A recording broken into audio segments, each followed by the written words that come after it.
Hello YouTubers! So, here we go again, another one of my chit-chatty videos. So, today I'm going to talk about bikes and reasons why I haven't. So, I'm very lucky at the minute. I'll just tell you the two bikes I currently own. I own a Triumph Bonneville SE, don't get me wrong, entry level one. It's not the all singing, all dancing, but I've done a few little customisations like putting on a brown seat and brown grips, making it, in my opinion, look pretty cool. And then I've gone for, this is the big one, the one I'm riding right now, the Triumph Tiger 800 XC.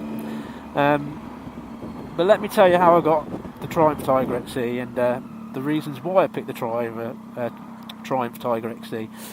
Well, I decided to go down the XC route because, again, like everyone else in the world, I've watched The Long Way Round, The Long Way Up, whatever it's called these days, and I watch old Ewan and Charlie go riding around and pack up their cases and get all this free gear. It look really cool, and I'm going, do you know what?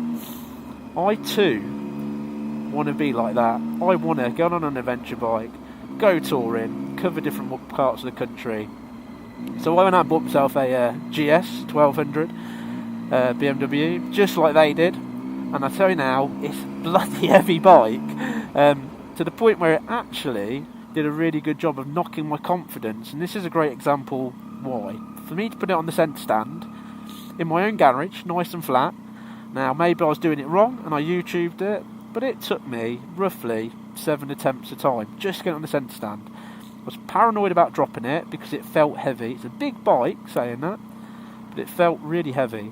And then one day I was riding it, and as you do, desperate for the loo, find a lay-by, put it on its side stand, slight curve on this lay-by, and went into my business, came back, and I'm kidding you not, I couldn't lift it off of the side stand. Now, don't get me wrong, I'd probably do this completely wrong as well.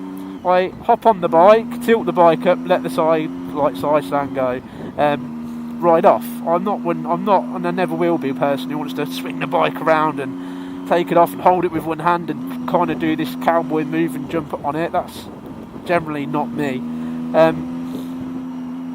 I'm a little bit more cautious than that. So anyway, I got there, couldn't do it, and I wouldn't do what I just said. So I was like, Christ, I can't get it off the side stand. This is ridiculous. So then I had to try and put it on the centre stand. So I was like, here we go. And at this point, I'm quite knackered from just trying to get it off of the side stand. So I'm trying to bump it up, as you do. Eventually got it on the centre stand. I was like, phew. Then I managed to rock it off and carry on with my journey. But I just thought, do you know what? What if I get on a slight slope and I get my footing a little bit wrong, I'm going to be off on this bike. And that's kind of what went through my head. And so I ended up going, do you know what, it's too big, it's too heavy, I don't enjoy it. I love the look of it, I just don't enjoy it. It made me nervous. So I sold it. And then I was like, right, I'm not doing that again. I'm going to go down the sensible route. So I went and bought myself a Honda, what are they called? Honda DeVille. And do you know what? It's a cracking bike, that. It's light, it works, the wind protection's great, the screen's adjustable on it, everything on it's pretty good. The only thing I'll say, and this is the negative about that bike, is it's boring. It's just a good bike. There's nothing wrong with it, it's just boring. It's got no, like, get up and go to it kind of thing. It just works. So I had that for a while, until obviously, like I said, I got bored of it and sold that off. So, while having that though, I had a couple of other bikes swinging around. So I had a a Triumph Adventurer 1996. That was a cracking bit of kit, got me into a little bit of cruising. What I really wanted was a Bonneville, but I couldn't really afford one at the time. So when I eventually got rid of the Adventurer and got a bit of money, I bought myself a Bonneville, and I was like, okay, I love this. That's what I was talking about earlier, the two bikes I've got is a Bonneville.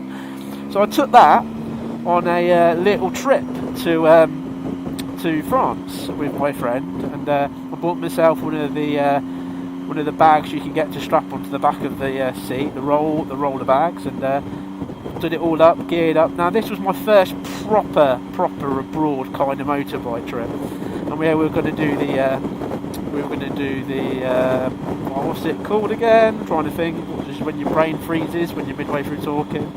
Anyway, regardless, we were going in France and we were doing this big trip. The Normandy, that's it, the Normandy route. What was fantastic, and the weather looked pretty good, so I was like, happy days. But I packed, one jumper as you do. Guess what? It rained the entire time. And quite quickly I was there going like, I love this bike, but with no wind protection, I was pretty cold, to be honest, and to the point where I was shaking, like when you get cold to the bone, and I still enjoyed it, I loved the ride, and I'm desperate to go again. But I kind of came away with that going, do you know what? I want a bike for like touring. I want a bike I can go around the world on. And I already knew I liked it, but because of what happened to me with the BMW, I thought the Tiger, it's going to be too big. Now, this is the downside to me. I'm only 5'6", long legs, short body. But I say long legs, not long enough for the GS. But anyway, so I was like, I'm not going to do well buying a Tiger. And then I looked at different options, and you can get the Tiger out of my price range. Unfortunately, people, I'm not a multi-millionaire, so I was like, right, I'm going to basically going to just go for it, and I'm going to buy myself a Tiger, and if I can't fit, or I'm on my tiptoes, or I struggle, I'll just have to sell it. And I shopped around and found a guy that had been let down by someone else, and made him an offer, and he accepted. So off I go, get a lift over to this person's house, looked at the bike, and I went, has it got a low seat setting? My first question, has it got a low seat setting? He actually goes, actually, this does. He goes, because I changed the seat on it, and it has got the higher and lower setting. I went, brilliant, can we have it on low, please? So I got on it, and straight away, the first thing, and I mean the first thing, I thought, wow, this bike is light, really light. So I was obviously so impressed with the lightness of it. I was like, I can't believe this. And my feet were not heels on the ground, but almost. And I was like, I feel quite confident. And I'm talking literally just getting on the bike. And I was thinking I was going to get on it. It was going to feel heavy again. I was going to be, I'm on my tiptoes. What if? But if. Pulled off on it straight away. It was like falling in love with the motorcycle. Within 2 minutes as you're doing the showroom and wishing you could buy it and ride it. Well, I kind of did that with this bike. It's fantastic, and my confidence has come flying back as well.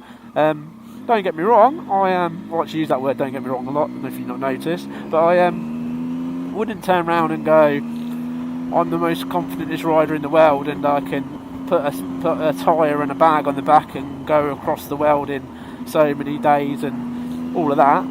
That's probably not me. I am more of the kind of person that just wants a bike to enjoy, do some European trips, push my boundaries a little bit now and again, but that's pretty much it. So anyway, I'm going on and on now, so I will let you go, but that's the 2 bikes I've got and a little bit of a story behind it, and look forward to seeing you next time. Thanks for listening. Goodbye.